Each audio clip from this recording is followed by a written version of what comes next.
What's good, YouTube? It's your boy coming at you with another cooking video with a little bit of messy hair going on right here. Added bonus just for y'all. Today, I'm going to be taking you through 3 overnight oats recipes that I like to eat. I'm not the greatest cook. Somehow I can even mess up overnight oats, but I'm going to do my best to take you through my whole little process. Let's jump right into it. We've got our mason jars and we're ready to get cooking. My mason jars have measurements on the side. I don't know if all mason jars have that. This is the first time I've ever owned mason jars and actually looked at them, but that's what I'm working with here. There's 2 things that all these recipes are gonna have in common. And number 1, of course, is gonna be the oats. And number 2 is gonna be some non-fat Greek yogurt. We're doing, I don't know if I have enough oats for all of this. So you can play with the measurements on this. So here's my thing, is whenever I'm making oats, I use a 1-to-1 ratio for milk to oats. I normally would make bigger batches, but I think I only have enough oats to make half batches. So I'm gonna use 4 ounces of oats for each of these. And for the Greek yogurt, I'm just gonna use a couple tablespoons. I don't really get too exact with it when it comes to the Greek yogurt. I just made a little bit of a mess. I'll have to clean that up after I post the video. But I put a couple scoops in each jar. And now here where things start to differ a little bit. I use almond milk in my overnight oats recipes. I get these from HEB because they have specifically, well, they probably have these other places, but they specifically have these, which have more protein in them. Usually almond milk only has a couple grams of protein.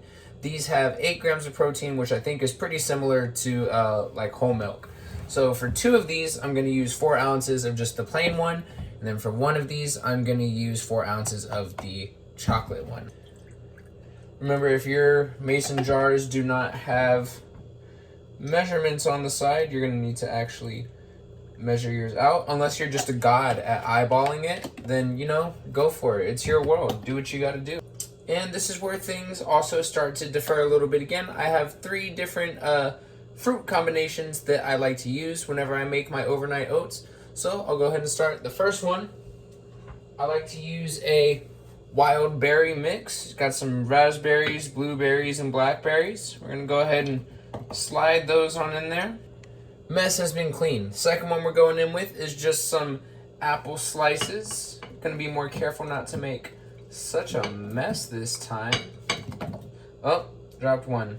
And the last thing we're going in with is some strawberry banana. The bananas look a little bit funky just because they're a little aired out because the electricity at my apartment went out because a transformer blew up, but these bananas are still edible.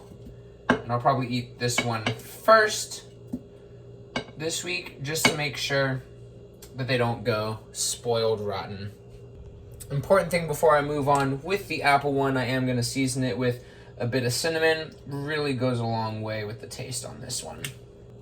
And this next step is optional, but I also like to add some protein powder into mine. The first one that I'm going to use is just a regular chocolate whey protein for the mixed berry one. Tastes pretty nice. And it goes. For the one with apples, I like to use a vanilla protein powder. And once again, in it goes. And for the strawberry banana one, we're using a peanut butter protein powder. This one gets 2 scoops. 1 and 2. And now maybe I do this out of order, but I like to screw on the lids and give them a bit of a shake. Then I go in there, give them a stir with the spoon, and then I take the lids, or I put the lids back on and give them another shake. This lid is not going on straight. And now we just shake them up. Go back in there with our spoon to stir them up a bit. On a couple of these, my eyes were not working because there is not enough liquid in a couple of these. Honestly, in all of them, they all need a bit more. Go ahead and add that in there. Lid's back on. We're gonna shake them all up again. And then for some crunch, as I'm eating it, I just like to throw in some walnuts or some granola on top in order to add that little extra flavor, little extra texture. You know what I mean? That is going to do it for today's video. I hope you guys enjoyed. I hope you learned something from it. I hope you try the recipes. And if they're bad, my bad, y'all. I enjoy them enough. It's just I'm an easy guy to please, you know? That's just how I am.